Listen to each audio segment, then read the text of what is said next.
సీతామనోరాజ్య ప్రియ సార్వభౌమా శ్రీరామ సీతారామా.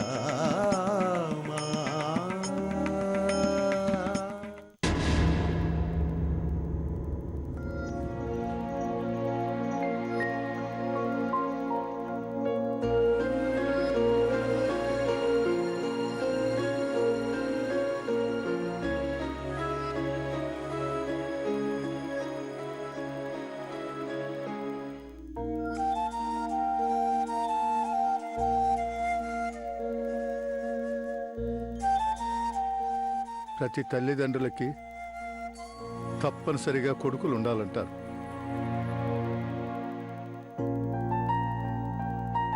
ఎందుకంటే తలకొరివి పెట్టి పున్నామ నరకం నుండి రక్షించడానికి.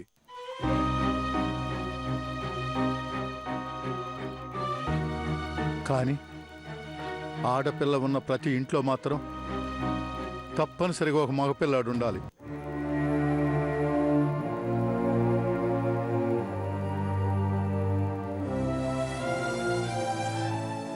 ఎందుకంటే ఒంటరిగా వెళుతున్న ఆడపిల్లల మీద కీచుకొల్ల వెంటబడి ప్రత్యక్ష నరకం చూపించే రాక్షసుల నుండి రక్షించడానికి.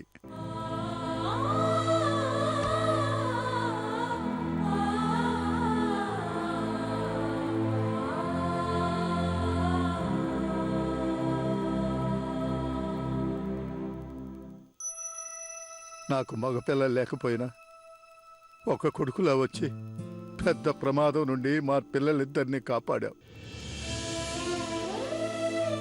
నీకేమిచ్చి నేను రుణం తీర్చుకోగలను?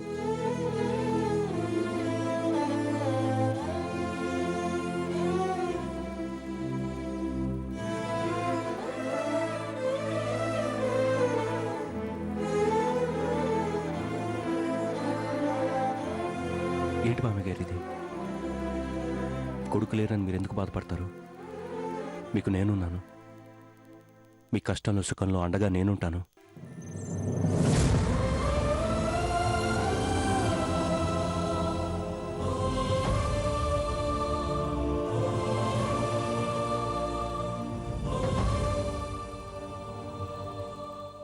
అన్నయ్యకి వదినతో ఎప్పుడైతే నిశ్చితార్థం జరిగిందో అప్పటి నుంచి మీ కుటుంబం మన కుటుంబం అయింది.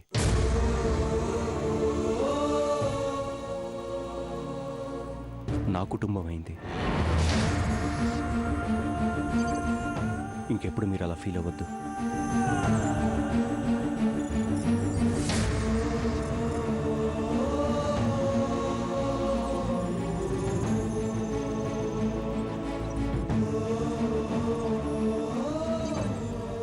నీది చాలా మంచి మనసు కాబట్టి అలా మాట్లాడుతున్నావయ్యా. కానీ హోలీ అంటే సరదాగా ఆడుకోవాలే కానీ ఆడపిల్లల బట్టలు విప్పి రంగులు పూచి ఇలా పైశాచిక ఆనందం అనుభవించే వ్యధవులను వదిలేసి ఈ జనం మమ్మల్ని వేలెత్తి చూపిస్తారు.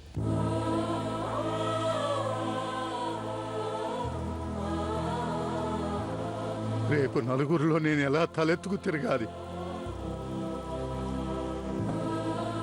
10 మందికి సమాధానం ఏమని చెప్పాలి?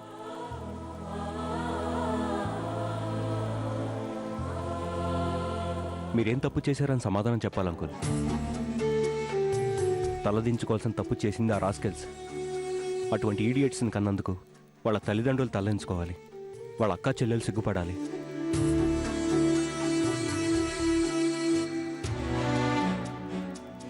మనం సర్ది చెప్పుకున్నంత మాత్రాన ఈ జనం ఊరుకుంటారా? చెలవలు పలవలు చేసి చెప్పుకుంటారు. గోరంతల్ని కొండంతలు చేస్తారు. జరిగిన దానికి ఇంకా 4 అతికించి మరీ ప్రచారం చేస్తారు.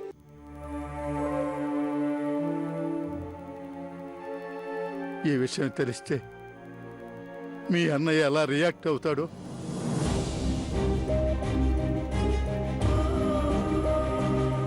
జానుకు సంబంధాలు వస్తాయా అని నాకు చాలా బాధగా ఉంది బాబు.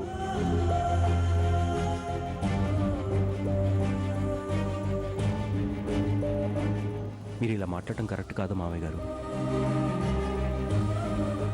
తప్పు నిద్రించే వదిన లాంటి కూతుర్ని కన్నందుకు మీరు గర్వపడాలి. అన్నయ్య గురించి నాకు బాగా తెలుసు. వాడి గురించి మీరు అస్సలు టెన్షన్ పడక్కర్లేదు. జాను కూడా తప్పకుండా గొప్ప సంబంధం వస్తుంది.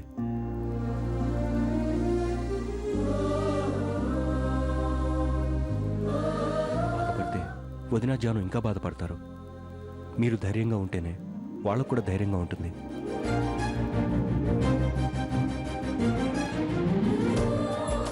కాకుల్లా అరిచే జనం గురించి మీరు పట్టించుకోవాల్సిన అవసరం లేదు అంకుల్. జీవితం అన్నాక ఇలాంటివి సహజం. ఇదో పీడకలు అనుకుని మర్చిపోండి. అంతేగాని మనం చేయని తప్పుకి బాధపడుతూ కూర్చోవటం ఎంతవరకు కరెక్ట్ అంకుల్? ఉదయం నుంచి ఏమీ తినుండరు. భోంచేసి రెస్ట్ తీసుకోండి. నేను రేపు ఉదయం వచ్చి కలుస్తాను.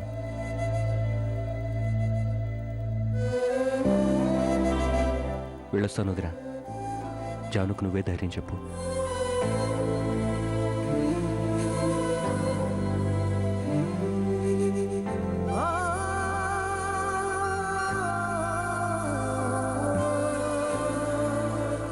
వెళ్ళొస్తాను మావయ్య.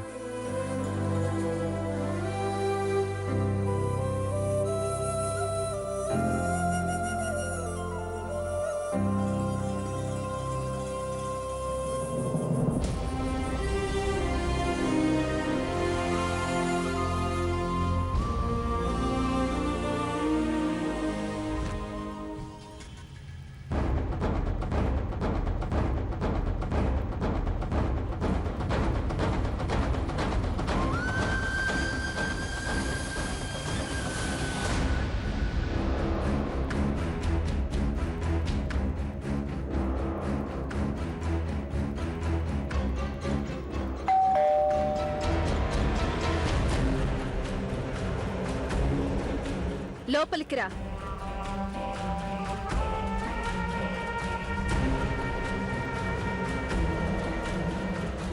డోరు ఓపెన్ చేసుకుని లోపలికి రా.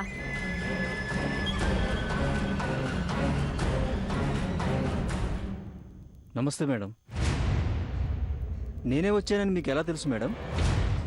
ఇన్ని రోజులు నువ్వు మా దగ్గర జాబ్ చేస్తున్నావంటే దానికి కారణం నీ టాలెంట్ కాదు, నీ సిన్సియారిటీ, టైం సెన్స్. ఈరోజు 11 గంటలకు వస్తానన్నావు, వచ్చావు. గుడ్. అడ్రస్ తెచ్చావా? ఇదిగోండి మేడం.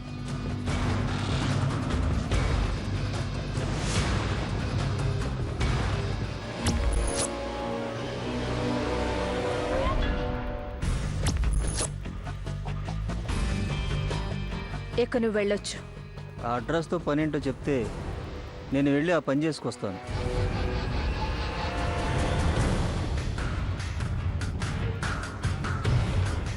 నీ పేరేంటి? సుబ్రహ్మణ్యం మేడం. నీ పేరుకు ముందు నువ్వు మా ఇంట్లో చేసే పనేంటి? మేనేజర్. రెండూ కలిపి చెప్పు. మేనేజర్ సుబ్రహ్మణ్యం. నీకు నేను ఆల్రెడీ ఫోన్లో చెప్పాను. నువ్వు నేను చెప్పిన పనులు మాత్రమే చేయాలి. అడిగిన దానికి మాత్రమే సమాధానం చెప్పాలి. అతి తెలివి చూపిస్తే నీ పేరుకు ముందున్న మేనేజర్ ఎగిరిపోతుంది. నువ్వు వచ్చే ముందే నీకు ఇంక్రిమెంట్ ఇవ్వాలని డిసైడ్ చేసుకున్నాను. ఇప్పుడు క్యాన్సిల్ చేశాను. ఇంకొకసారి ఓవర్ యాక్షన్ చేస్తే ఈ ఉద్యోగం కూడా ఉండదు. Sorry madam. వెళ్ళు.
ఏంటండి అంత సీరియస్గా ఆలోచిస్తున్నారు? ఏం లేదు శాంతి, నేను ప్రజలకు సేవ చేయడానికి రాజకీయాల్లోకి వచ్చాను. వాళ్ళ కష్టాలు సమస్యలు తీర్చాలన్న ఆలోచనే తప్ప రాజకీయంగా ఎదగాలని కానీ దాన్ని స్వార్థానికి ఉపయోగించుకోవాలని ఏనాడు అనుకోలేదు. ఇప్పుడు ఏమైందండి? ఇప్పటికీ అలాగే ఉన్నారుగా? ఇప్పటి వరకు ఉన్నాను. అంటే శాంతి, రాజకీయంగా ఎదగాలంటే మోసం కుట్ర ఉండాలి కానీ నీతి నిజాయితీ ఉంటే కష్టమని, పద్ధతి మార్చుకోమని చాలామంది చెప్పారు. రాజకీయం అంటే రాక్షసులు జనాన్ని కీడ్చేసే యంత్రాంగమని నమ్ముతారు. కానీ నేను మాత్రం రాజకీయం అంటే రాత్రి పగలు తేడా లేకుండా జనాలకు మేలు చేసే యంత్రాంగమని నమ్ముతాను. కానీ మొదటిసారి నా నీతిని, నా నిజాయితీని పక్కన పెట్టి రాజకీయం అంటే ఏంటో రుచి చూపిస్తాను. ఏంటండి మీరనేది? అవును శాంతి, నా చెల్లెలి కోసం నా రాజకీయ పరిజ్ఞానాన్ని స్వార్థానికి ఉపయోగించుకున్నా తప్పులేదు. మీ చెల్లెలి కోసం రాజకీయాలను స్వార్థానికి ఉపయోగించడం ఏంటో నాకేం అర్థం కావడం లేదు. నిత్య దేవుని ప్రేమిస్తోంది, పెళ్లి చేసుకుంటానని పట్టుబడుతోంది. వీళ్ళిద్దరినీ ఒకటి చేయడానికి, ఏం చేయడానికైనా, ఎవరైనా అడ్డొస్తే చంపడానికైనా వెనకాడినా.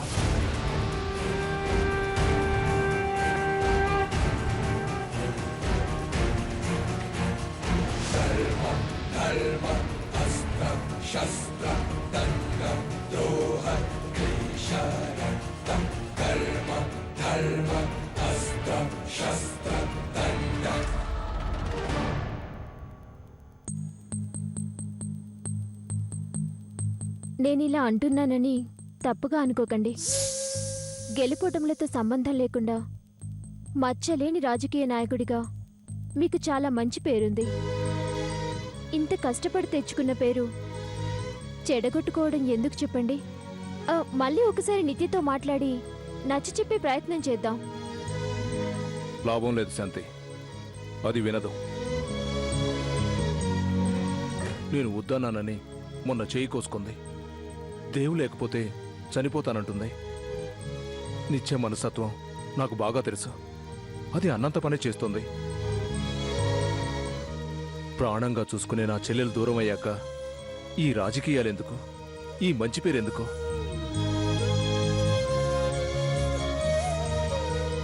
విషయం అంత దూరం రాకూడదనే నేను దేవుని కలిశాను.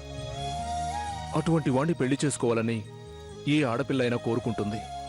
అతనికి పెళ్లి కాకపోయి ఉంటే ఏదో ఒకటి చేసి పెళ్లికి ఒప్పించేవాణ్ణి.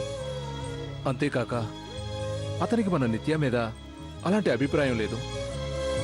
ఎందుకంటే దేవికి భార్యే ప్రాణం, ఆమె ప్రపంచం. దీన్ని ఎలా డీల్ చేయాలో తెలియడం లేదు. ఎంత మంచివాడైనా పెళ్ళైందని తెలిసినా కూడా నిత్య ఇంకా అతన్నే కోరుకోవడమే నాకు ఆశ్చర్యాన్ని కలిగిస్తుంది. అంత గొప్ప లక్షణం దేవులో ఏముందో నాకు అర్థం కావడం లేదు. That is దేవన్నయ్య.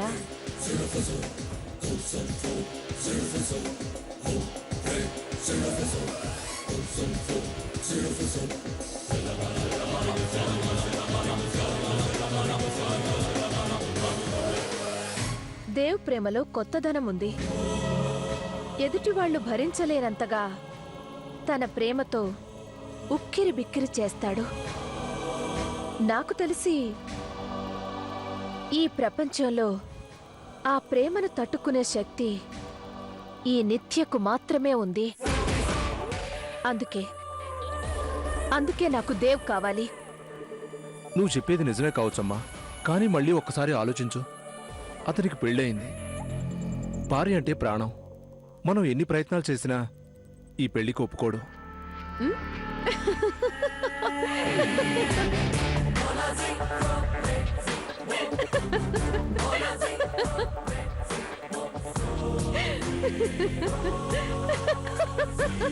ఎందుకు నవ్వుతున్నావమ్మా? ఆ అదృష్టం ఎప్పుడు నా కొంగు పట్టుకుని తిరుగుతూ ఉంటుంది. నేను ఏది కావాలని కోరుకున్నా అది ఎంత అసాధ్యమైనా సుసాధ్యం చేసుకుని నా సొంతం చేసుకుంటాను. అంటే అదృష్టం నా కొంగు పట్టుకుని తిరిగినట్టే దురదృష్టం మీనాక్షి నెత్తి మీద కూర్చుంది. హ్మ్. అదే దేవ్ ప్రేమని దూరం చేసింది.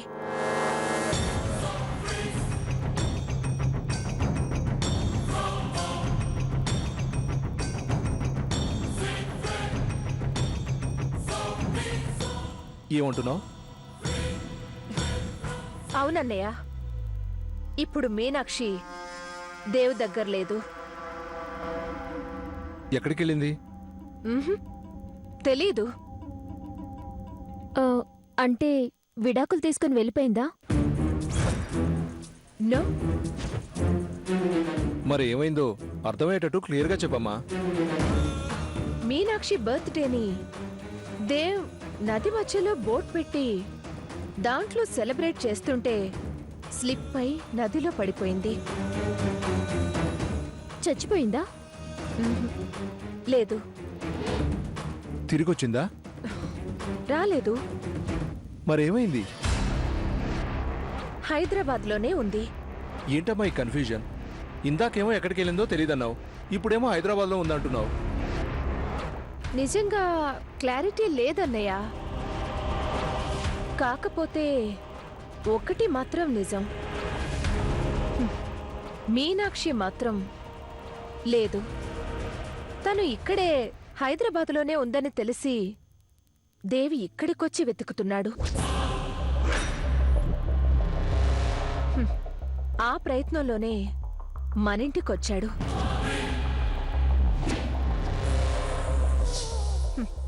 నా దృష్టిలో పడ్డాడు.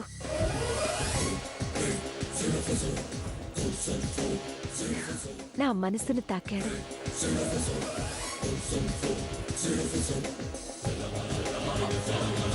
ప్రేమ ఎప్పుడు ఎక్కడ ఎలా పుడుతుందో ఎవరూ చెప్పలేరన్నయ్య. ఒక్కసారి పుట్టాక ఎదురుగా ఉన్నది అమ్మైనా నాన్నైనా అన్నయ్య అయినా వదినైనా ఎదిరిస్తుంది. అందుకే నీకు ఎదురు తిరగాల్సి వచ్చింది. నన్ను క్షమించన్నయ్యా. ఈ నిత్య ఎప్పుడూ తప్పు చేయదన్నయ్యా. నువ్వు కూల్గా ఉండు. దీన్ని ఏం చేయాలో ఎలా చేయాలో నేను ఆలోచిస్తాను.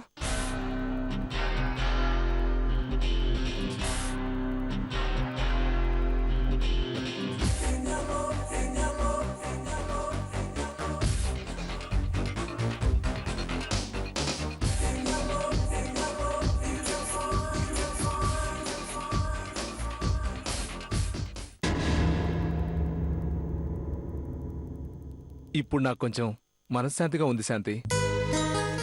ఎంత నా చెల్లి గురించి ఆలోచించినా ఒక ఆడపిల్ల జీవితం నాశనం చేయడం ఎంతవరకు కరెక్టా అని బాధపడ్డాను.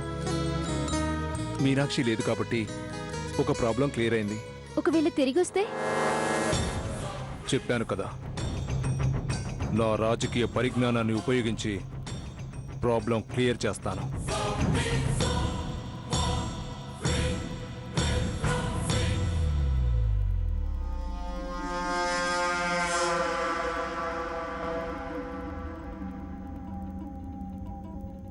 ఆడపిల్లల బట్టలు విప్పి రంగులు పూచి ఇలా పైశాచిక ఆనందం అనుభవించే వ్యధవలు వదిలేసి ఈ జనం మమ్మల్ని వేలెత్తి చూపిస్తారు. రేపు నలుగురిలో నేను ఎలా తలెత్తుకు తిరగాలి? 10 మందికి సమాధానం ఏమని చెప్పాలి? ఈ విషయం తెలిస్తే మీ అన్నయ్య ఎలా రియాక్ట్ అవుతాడో